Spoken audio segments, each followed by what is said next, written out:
Менің сұрағым баяндамашыға және қорғаныс, еңбек және халықты әлеуметтік қорғау министрліктерінің өкілдеріне арналады.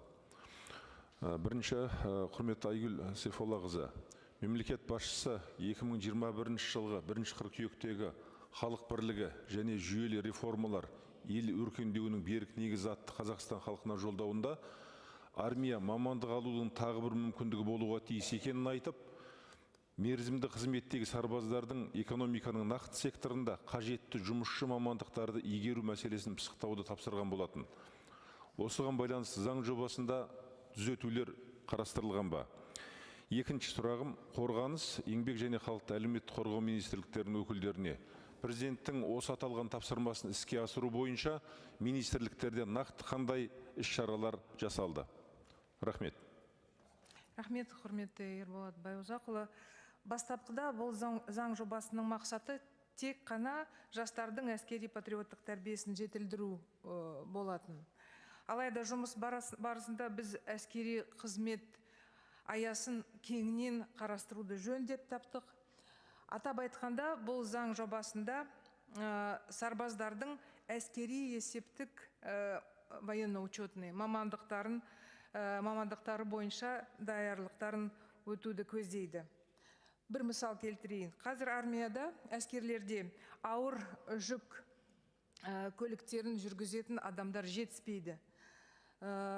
Әсіресе тіркемесі бар көліктерді, немесе кузовында жолаушылары бар көліктерді.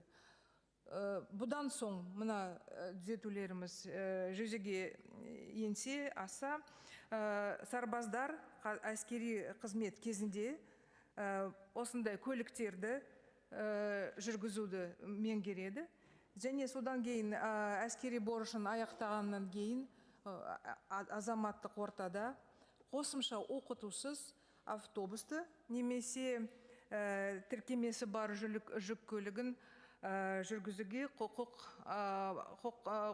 құқығына ие болады. Және де куәлігін ала алады, емтихан тапсырмай. Бұндай жүргізушілер армияда да керек, біздің азаматтық ортада да керек. Еңбек нарығында бұларды іздеп жүріп табалмайсың қазір. Сұраныс өте жоғары.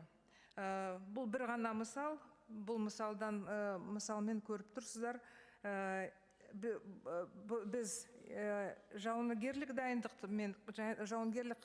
дайындықпен қатар экономикамыздың қажеттілігін қанағаттандырамыз деп ойлаймын. Рахмет. Қорғаныс министрлігінің микрофон қосыңыз. Сұрағыңызға рахмет.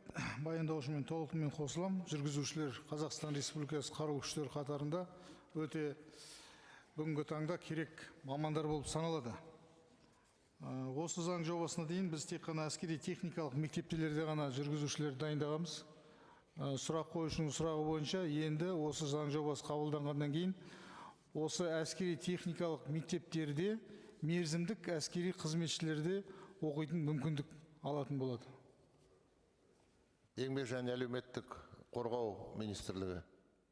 Сұрағыңызға рахмет. Қысқаша қоса кетейін. Қазіргі кезде біз қорғаныс министрлікпен бірлесіп жыл сайын болжам жасаймыз. Соған қарағанда жергілікті атқарушы органдармен бірлесіп жұмыс қамту орталықта керекті жұмыскер маман бойынша краткосрочный деген повышение квалификации деген онда жұмыс жүргіземіз.